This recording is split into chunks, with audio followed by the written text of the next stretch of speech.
اعوذ باللہ من الشیطان الرجیم بسم اللہ الرحمن الرحیم اللہم صلی علی محمد و علی آل محمد۔ اللہ جل شانہ کا بے حساب کرم احسان اس ذات کا کہ جس نے ایک دفعہ پھر قرآن مجید سمجھنے کے لیے یہاں پہ ہمیں اکٹھا کر دیا۔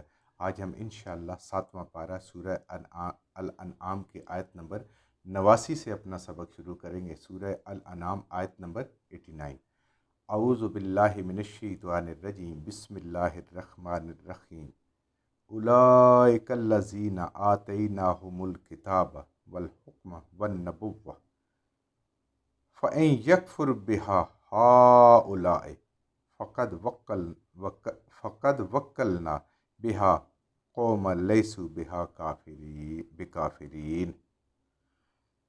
پچھلی آیات میں ہم نے پڑھا تھا، کل ہم نے ذکر کیا اور پڑھا اس اللہ تعالیٰ کے کلام میں قرآن مجید میں کہ اللہ تعالیٰ نے 18 انبیاء کا نام لے کر ابراہیم علیہ السلام سے خطاب شروع کر کے اور نبی کریم صلی اللہ علیہ وآلہ وسلم پہ یہ قرآن اللہ نے نازل فرمایا، تو یوں یہ اللہ تعالیٰ کے 20 پیغمبر جلیل القدر نبی رسول ان کا ذکر کر کے اللہ تعالیٰ نے ان کی ساری فضیلتیں بیان کر کے جو اللہ نے ان پہ فضل کیا، ان کے جو ذریت پہ اولادوں پہ آگے اس نے فضل کیا، ان کے جو آباء و اجداد پہ اللہ تعالیٰ نے فضل کیا، ان کے جو بھائیوں پہ جو اللہ نے فضل کیا، جو نبوت عطا کی، سب کے سب اللہ فرما رہے ہیں یہ ہدایت پر ہیں۔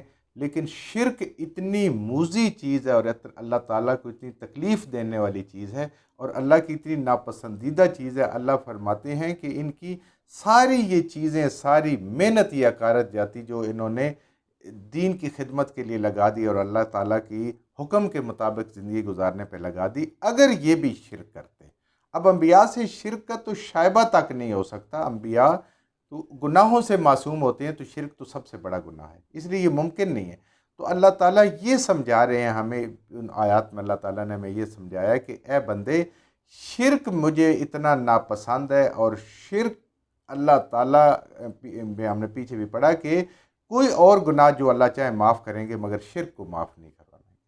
اور اللہ تعالیٰ نے ہم نے یہ بھی پڑھا کہ جنت حرام کر دی ہے شرک کرنے والے پہ۔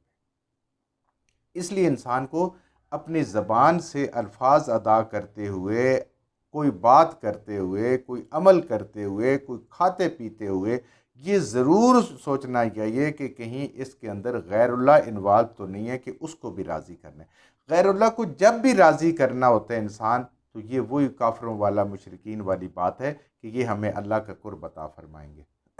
اللہ کا قرب عطا کرنا ہے تو اللہ تعالیٰ نے قیامت تک کے لیے اس قرآن کو ہمارے درمیان محفوظ کر کے چھوڑ دیا ہے۔ نبی کریم صلی اللہ علیہ وآلہ وسلم کے مبارک سنتوں کی ایک ایک بات، ایک ایک عمل اللہ تعالیٰ نے قیامت تک کے لیے محفوظ کر دیا۔ اس سے اللہ کا قرب حاصل ہوگا، عبادات سے اللہ کا قرب حاصل ہوگا، فرائض پورے کرنے سے، نوافل پڑھنے سے، اللہ سے ہدایت مانگنے سے پورا ہوگا۔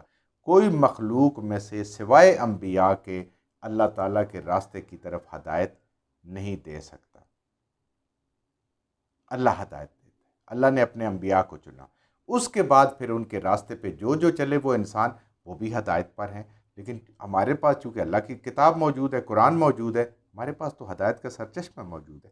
وہی بات آگے چل رہی ہے، اولئک الذین، یہی لوگ ہیں، یہ جن کا اللہ تعالیٰ نے پیچھے ذکر کیا، اللہ کے برگزیدہ، اللہ کے فضل والے، اللہ کے چنے ہوئے، صراط مستقیم پہ، ہدایت پہ، یہ سارے یہی لوگ ہیں۔ آتیناہم الکتاب، جن کو ہم نے اپنی نبوت کے وقت کتابیں عطا فرمائی، صحائف عطا فرمائی، والحکم، اور ان کو ہم نے حکومت عطا فرمائی، ان کو ہم نے سلطنتیں بھی ان میں سے کچھ کو عطا فرمائی ہیں، ان کو ہم نے قوت فیصلہ عطا فرمائی کہ یہ بالکل صحیح قوت سمجھیں، اور ان کتابوں کے اندر جو ہمارے احکامات تھے، ان کے اندر جو ہماری حکمت پوشیدہ سی، ہم نے ان سے بھی ان کو آشنا کیا۔ یعنی تمام انبیاء کو اللہ تعالیٰ فرما رہے ہیں کہ ہم نے کتابیں بھی دیں اور ان کتابوں کی سوجھ بوجھ، سمجھ، حکومت، قوت فیصلہ، ساری چیزیں عطا فرمائی۔ والنبوہ، اور نبوت، حکومت تو بغیر نبوت کی ملتی ہے، لیکن نبوت سب سے اعلیٰ منصب ہے جو کوئی انسان اپنے تئیں جو مرضی ہے جتنی محنت کرے، جتنی عبادات کرے، جتنا اللہ کو راضی کرے، ملتا نہیں. یہ اللہ کا چناؤ ہے. اور اب یہ چیز محمد رسول اللہ صلی اللہ علیہ وآلہ وسلم آخری نبی ہیں. اب یہ چناؤ ختم ہو چکا ہے. اب ختم، نبوت کے دروازے بند. اب صدیقین، صالحین، شہداء، یہ سارے درجات پڑے ہوئے ہیں. اللہ تعالیٰ انسانوں کو عطا فرمائے گا جو اللہ تعالیٰ نے اپنے انبیاء کے اصحاب کو عطا فرمایا، اور اللہ تعالیٰ نے ان کو نبوت عطا فرمائی. فَإِن يَكْفُرُوا بِهَا، تو پس اے اہل مکہ اگر تم ان کا کفر کرو گے، ان انبیاء کو نہیں مانو گے، اور ان انبیاء کی ساری تعلیم، سارے اوصاف اللہ تعالیٰ نے اس قرآن کے اندر اور نبی کریم صلی اللہ علیہ وآلہ وسلم کی شریعت اور آپ کی مبارک ذات کے اندر ڈال دیے، تو اگر تم کفر کرو گے، انکار کرو گے اے اہل مکہ، بہا اس چیز کا، ہا اولائے جو یہ لوگ تھے، جس پہ یہ لوگ تھے، فقد وکلنا، تو یقیناً بے شک، اس میں کوئی شک والی بات نہیں ہے، وکلنا تیار کیے ہوئے ہم نے، مقرر کیا ہوا ہے ہم نے، اللہ نے، بہا اس کے ساتھ، یعنی ان کی تعلیم کے ساتھ، قومن ایک قوم، ایک گروہ، لیسو بہا کافرین، جو انکار کرنے والا نہیں ہے. ایسا نہیں ہوگا کہ تمہارے انکار سے یہ دین کا کام رک جائے، یا یہ جو سلسلہ چل رہے انبیاء کا اور تعلیم کا یہ ختم ہو جائے، کیونکہ اب نبی کوئی نہیں آنا آگے. انہی لوگوں نے، نبی کریم صلی اللہ علیہ وسلم کی امت نے اس سلسلے کو دنیا کے آخری کونے تک پہنچانا ہے، تو یہ کام رکے گا نہیں. ہم اور جماعت لے آئیں گے، ہم نے اور جماعت تیار کی ہوئی ہے، وکلنا مقرر کی ہوئی ہے. تو آپ ذرا غور کریں اس آیت پہ، کہاں پہ مقرر کی ہوئی ہے؟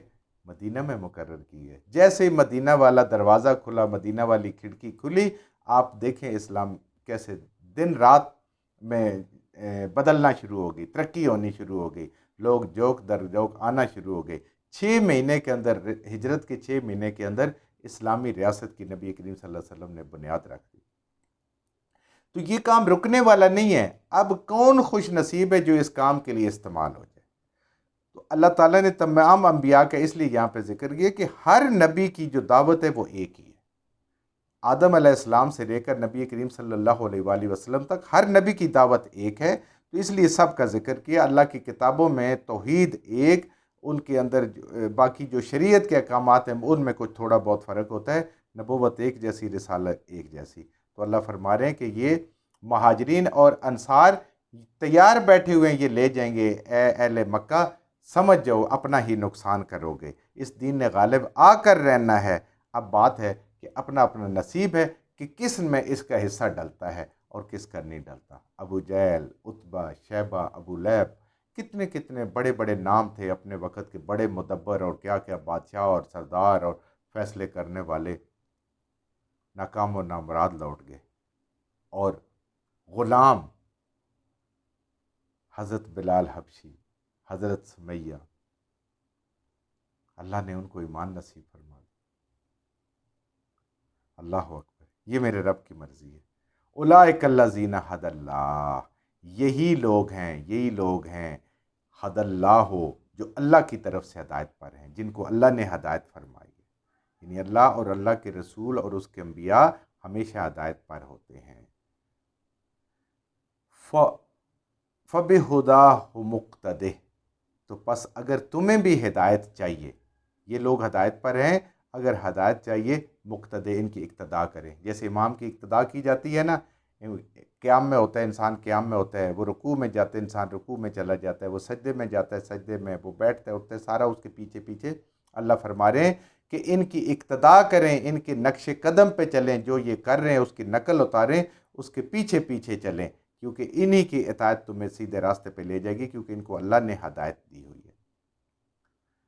اب کوئی قل لا اسألکم علیہ اجرا، اے نبی کریم صلی اللہ علیہ وسلم ان سے کہہ دیں کہ میں تمہارے سے کسی اجر کا طلبگار نہیں ہوں. کو مشرکین کی چونکہ وہی دنیاوی سوچ تھی، جیسے ہم بار بار پیچھے بھی قرآن میں پڑھتے ہیں، تو وہ سمجھتے تھے کہ شاید حضور صلی اللہ علیہ وآلہ وسلم کوئی دولت کے لیے، کوئی بادشاہت کے لیے، کوئی حشمت کے لیے، کوئی شہرت کے لیے یہ سارے کام کر رہے ہیں. تو انہوں نے کہا کہ آپ کو بادشاہ بننا ہے، ہم بادشاہ بناتے ہیں، دولت چاہیے ہم ساری دولت دیتے ہیں.